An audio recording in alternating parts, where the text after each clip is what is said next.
66। सोई हित बंधु मोहि भावे, जात मार्ग मार्ग लावे।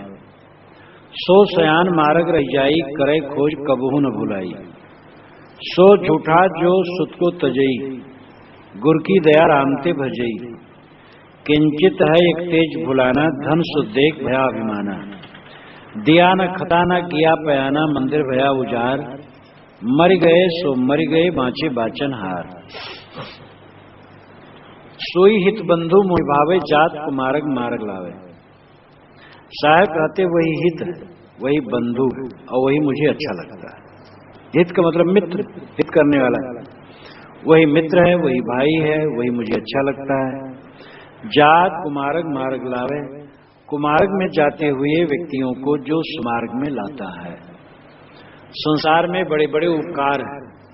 नदी में कोई डूब रहा है, निकाल लिया जाए, बड़ा उपकार है। आग में कोई पड़ गया है, निकाल लिया जाए, बड़ा उपकार है। कोई भूखों मर रहा है, अन्न दे दो, बड़ा उपकार है। विद्या शिक्षा का दान किया, बड़ा उपकार है। संसार में उपकार के बड़े पक्ष हैं, लेकिन सर्वोपरि उपकार क्या है? भटके हुए जीव को रास्ते पर लगा देना। आग में से शरीर बचाया गया तो एक शरीर बचा, पानी में से शरीर बचाया गया, एक शरीर बचा। भोजन दे करके किसी को जीवन दान दिया गया, एक शरीर बचा। लेकिन किसी को अबोध के दलदल से, अज्ञान के दलदल से सत्योपदेश दे करके निकाल लिया गया तो अमर आत्मा का परम कल्याण हुआ।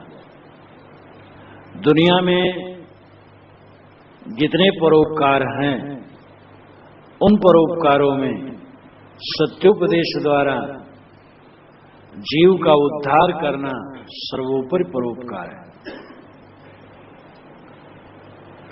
अगर हम वर्गीकरण करें तो ये कह सकते हैं कि भौतिक क्षेत्र में अन्नदान और आध्यात्मिक क्षेत्र में ज्ञान दान, ये दोनों महान दान हैं। साहब कहते वो मित्र है हमारा, वो बंधु है और मुझे बहुत प्यारा लगता है जो कुमार्ग में भटकते हुए जीवों को सुमार्ग में लाता है। स्वयं सुमार्ग में चलो और दूसरे को सुमार्ग में लाने के लिए चेष्टा रखो। परख प्रखावन जीवन केरा, यह व्यवहार यथार्थ निवेरा। स्वयं परखना और दूसरे को परखाना, स्वयं सन्मार्ग से चलना और दूसरे को सन्मार्ग की तरफ प्रेरित करना, ये यथार्थ कर्तव्य है। सो सयान मार्ग रह जाई, करे खोज कबहू न भुलाई। वो भी सयान है जो मार्ग में रह जाए। सयान नाम समझदार। स्वामी रामतीर्थ ने कहा है कि एक ऐसी वस्तु है जो सब देना चाहते हो, लेना कोई नहीं चाहता, वो है सत्योपदेश। सत्योपदेश सब देना चाहते हैं और लेना कोई नहीं चाहता है। सीख किसी को दो, वो गुस्सा उसको हो जाता है, क्या मैं कम जानता हूं तुमसे? एक साधु रहे उधरौला की तरफ, तो कहें साहब देखो ये ऐसा। अरे कहें हाँ, अरे हम जाने थे हम जाने थे वो इतना जल्दी जल्दी कहें जाने थे कि मैंने वो बंद कर दे बताना। बहुत अहंकार, उनको अहंकार में ठेस लगती थी।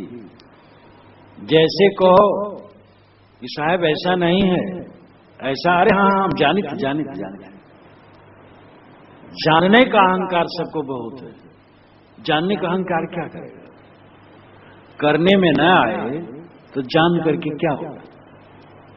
जो करने में आए, थोड़ा ज्ञान हो, करने में आ जाए तो बहुत बड़ा ज्ञान हो जाएगा। और बहुत बड़ा ज्ञान हो, करने में न आए वो और नुकसान करेगा। कोई दाहिना कदम बहुत आगे बढ़ा दे, बायां कदम बहुत पीछे रहे, तो गिर पड़ेगा, न चल पाएगा न खड़ा रह पाएगा। जानकारी बहुत बढ़ गई, अब आचरण बहुत पिछड़ गया, तो क्या होगा फिर?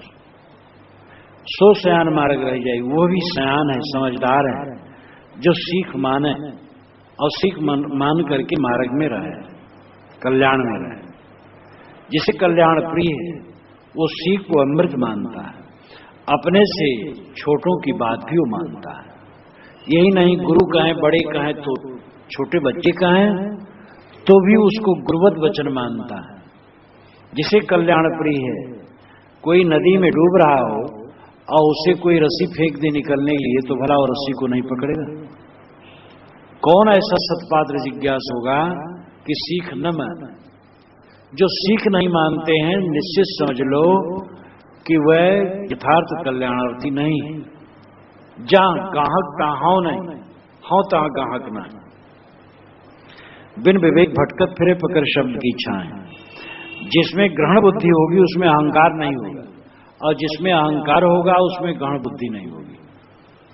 इसलिए तुमसे बड़े कोई कहें सीख दे तो मान लो, बराबर के लोग कहें तो मान लो, और तुमसे उम्र में छोटे हो या तुमसे पीछे परमार्थ मार्ग में आए हो, सही बात कहते वो भी मान लो। इसलिए सीख को मानो, सीख को काटो मत।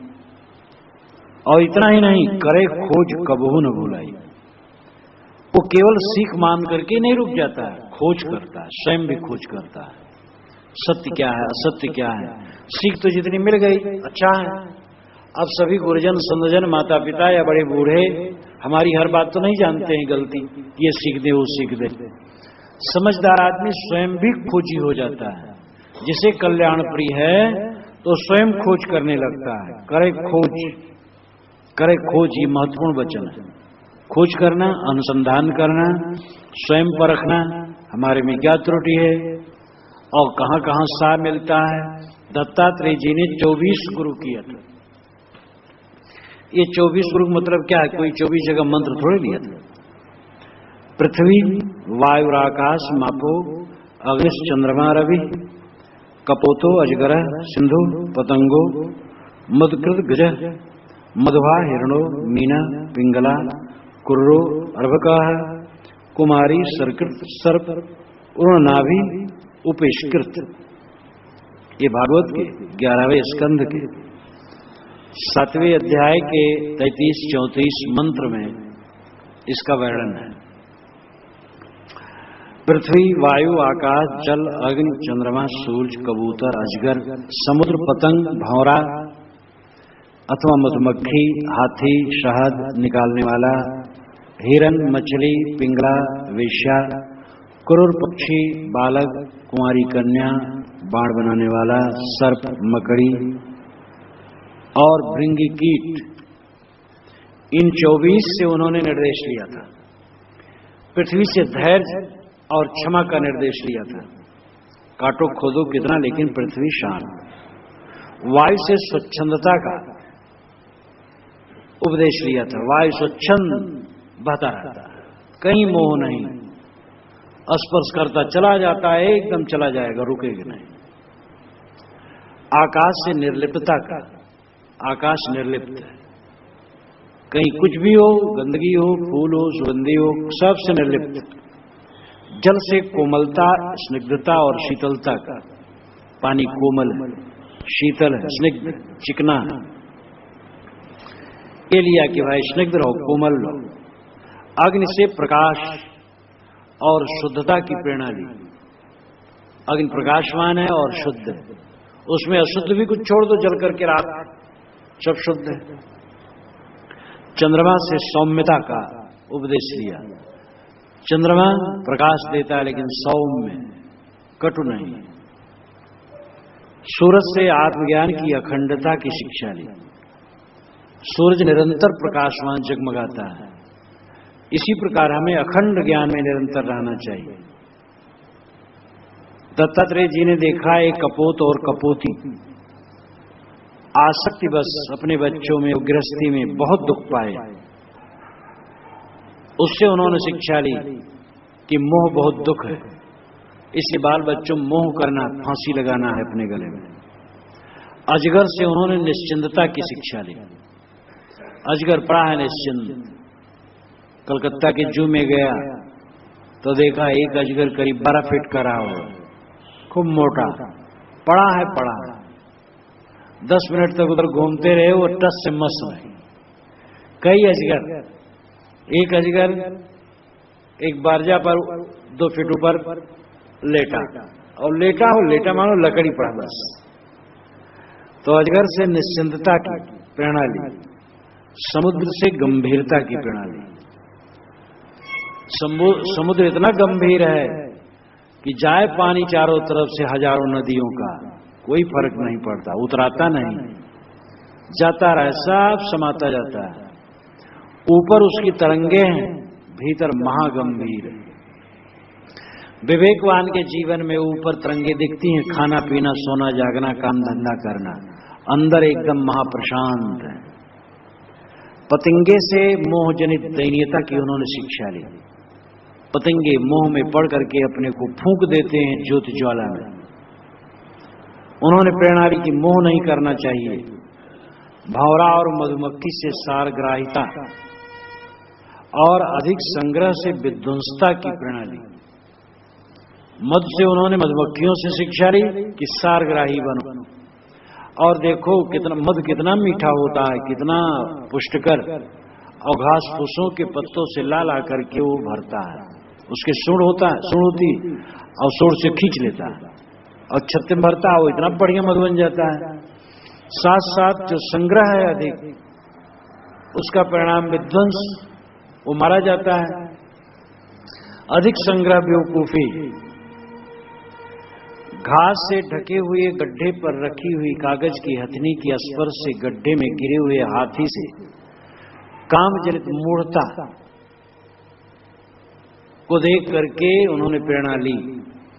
गड्ढे पर टाटी रख करके कागज की हथनी रख दी जाती है, हाथी आता है, कामातुर होकर के उस पर दौड़ता है और टाटी टूट जाती, नीचे चला जाता है।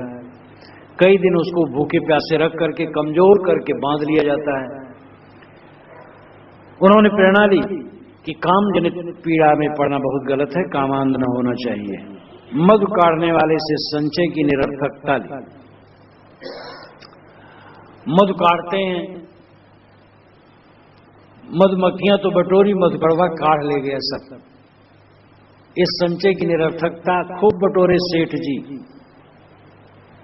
सेठ जी को फिक्र थी, एक एक के 10-10 कीजिए, मौत आ पहुंची कि हजरत जान वापस कीजिए। आ गया समय, खाए क्या, एक रोटी कहीं खाए सेठ लोग, बटोरते गए कीड़े के समान, बस ले गई सरकार या ले गए डाकू।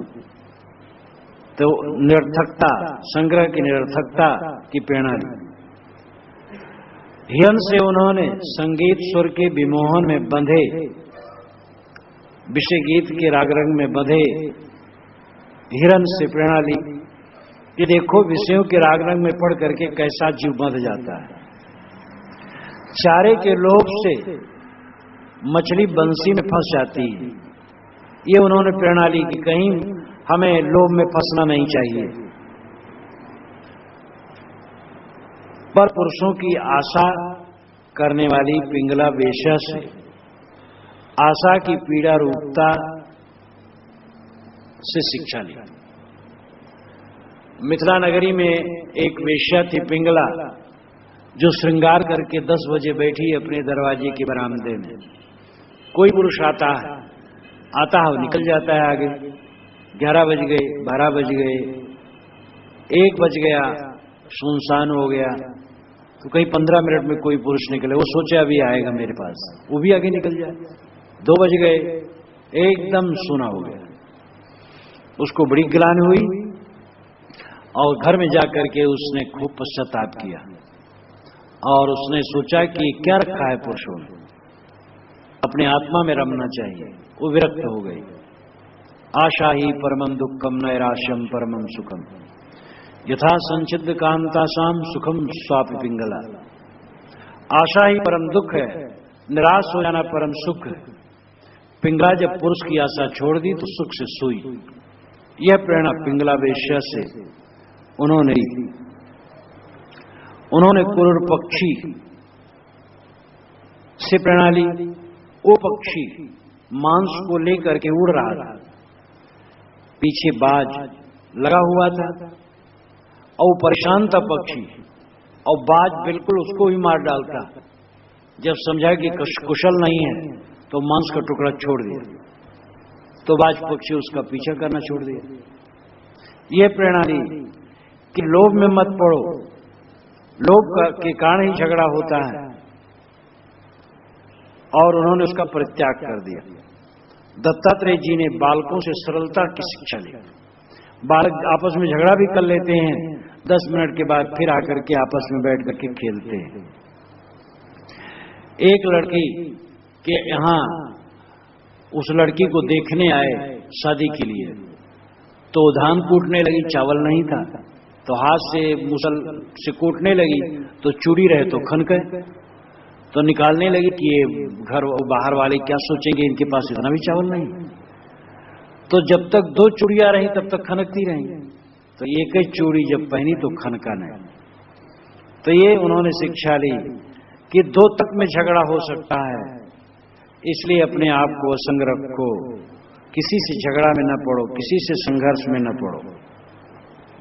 एक बाण बनाने वाला था, बाण बना रहा था, 5 से सेना निकल गई, और इतना एकाग्र था बाण बनाने में कि उधर ध्यान ही नहीं दिया। बाण बनाने में बिल्कुल सीधा करना पड़ता है, बिल्कुल सीधा रहता है, तब वो धन्ना से छोड़ने पर सीधा जाता है, टेढ़ रहेगा तो बेकार हो जाएगा। तो बाण बनाने में चित्त बहुत एकाग्र करना पड़ता है। उन्होंने एकाग्रता से शिक्षा, एकाग्रता की शिक्षा बाण बनाने वाले से ली। उन्होंने सांप से शिक्षा ली, बेघर रहते, सांप घर नहीं बनाते, जहां पाए घुस गए राली भी चलते। इस प्रकार घर न बनावे, जो सार्वजनिक आश्रम बना है उसी में निपट ले। कितने लोग कहते महाराज हम अपन कुटिया बनाना चाहते हैं, कुटिया बनाओ, कूटे जाओगे फिर, और फिर छुट्टी नहीं रहेगी।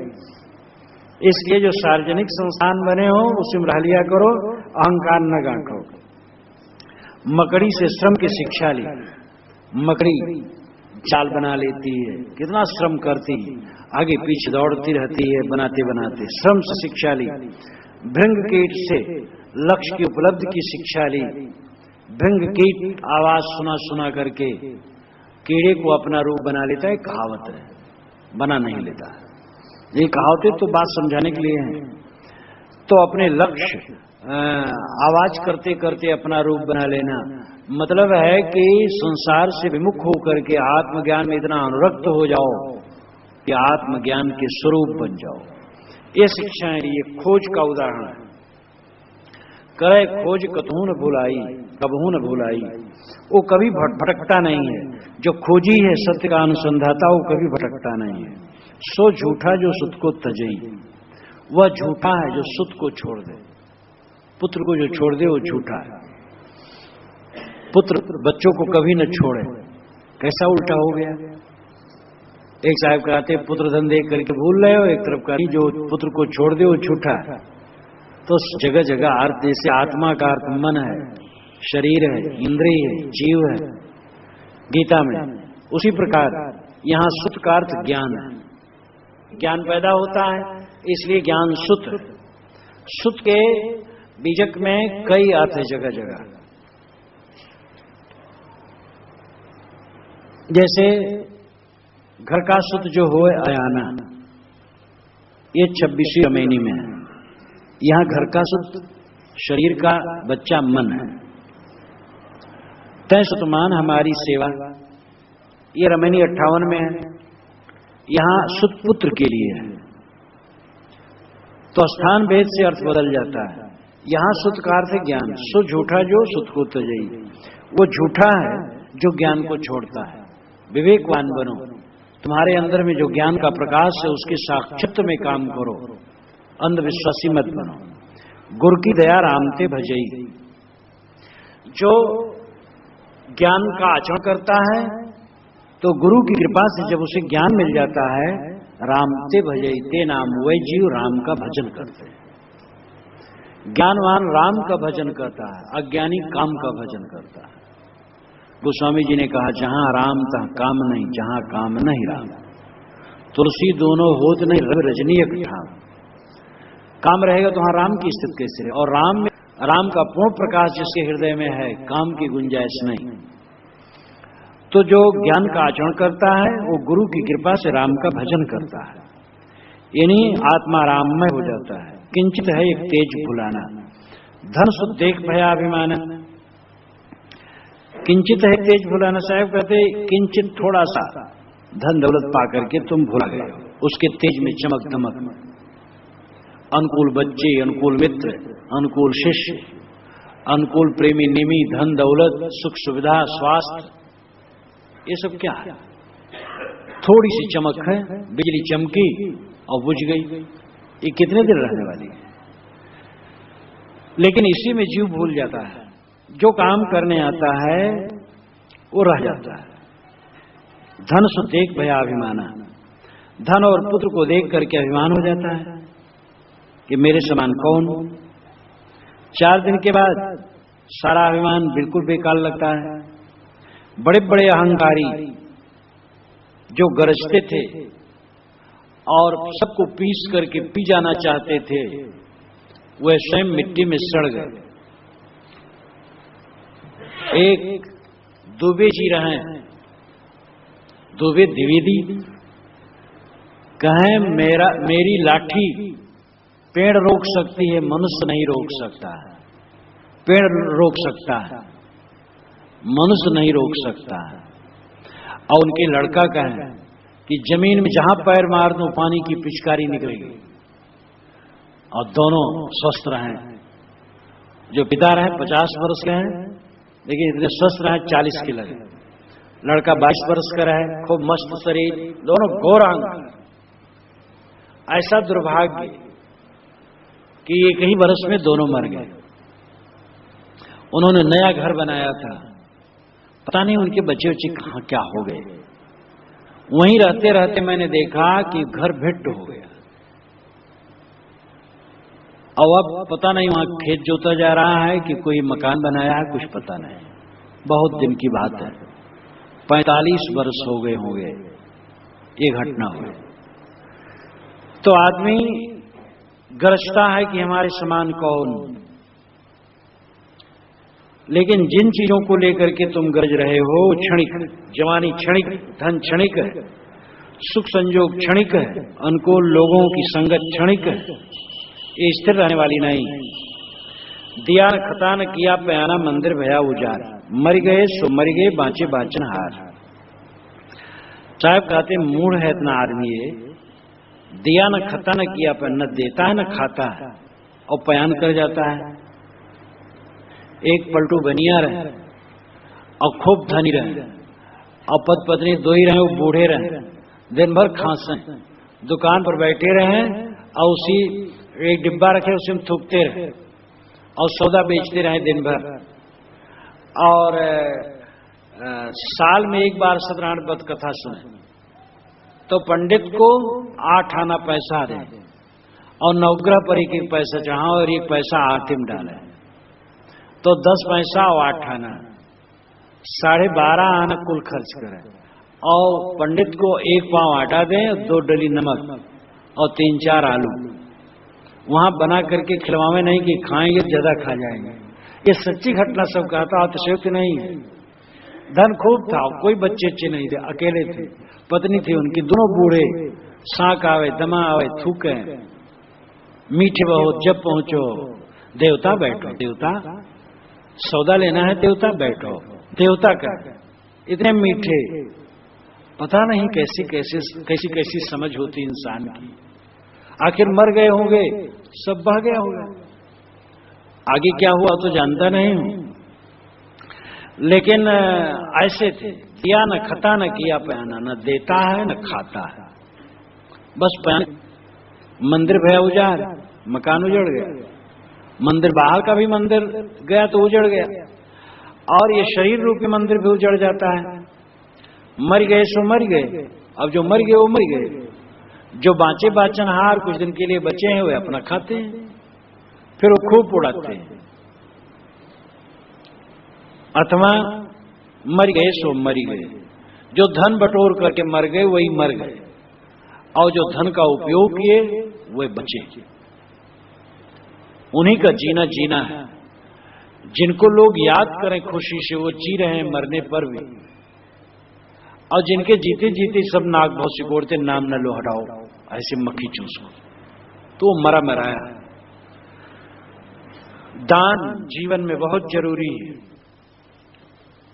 तैत्रीय उपनिषद के प्रथम वल्ली के 11वें अनुवाक में एक सुंदर वाक्य है, श्रद्धयादेयम अश्रद्धयादेयम श्रियादेयम ह्रियादेयम भियादेयम संविदादेयम। श्रद्धा से दान करो, श्रद्धयादेयम। किसी ने कहा श्रद्धा ना हो तो उन्होंने कहा अश्रद्धयादेयम, बिना श्रद्धा के दो। श्रद्धा श्रियादेयम, श्री कहते धन को, धन के मुताबिक दो। तुम धनी आदमी हो, 10 रुपया दान कर दो, कैसे कंजूस हो? अरे 1000 2000 4000 करो, 10,000 करो। और तुम धनी नहीं हो, 1 पैसा करो। श्रियादेय, धन के मुताबिक दान करो। श्रियादेयम, लज्जा से दो। लोग दान करते हैं, तुम हाथ भीजे बैठे हो, लोग क्या लज्जा भी नहीं लगती। ऋषि कहते ह्रियादेयम, भियादेयम, भय करो। ये बटोर करके एक कौड़ी धरोगे और इसका पाप तुम्हें भोगना पड़ेगा। दान धर्म करो, चित्त शुद्ध हो। इसलिए भविष्य के सुधार और वर्तमान के सुधार के लिए तो करो, भय करो। तुम दान नहीं करोगे तो पाप कर रहे हो। इसलिए भियादेयम, संविदादेयम। संविद कहते हैं करार करने को। अगर इकरार कर लिए, वो कहे हो हम देंगे तो दो। और संविद का मतलब है सद्भावना, सद्भावना से दो, प्रेम से दो। तो इस प्रकार दान करना जरूरी है। साहब कहते हैं कि न तो देता है न खाता है, और एक दिन उठ के चला जाता है, ऐसा मूढ़। इसलिए मूढ़ न बने। दानी, उदार, कंजूस, मक्खी चूस 4 होते हैं। दानी वह है जो स्वयं समय से न खा करके दूसरे को दे। ये नहीं कि कभी न खाए, समय से न खा करके भी दूसरे को दे, दानी। उदार हुआ है जो स्वयं खाए दूसरे को दे। कंजूस हुआ है जो स्वयं तो खाए लेकिन दूसरे को न दे। और मक्खी चूस हुआ है जो स्वयं न खाए न दूसरे को दे। मक्खी चूस कंजूस न बने, दानी न बन पाए तो उदार जरूर बने।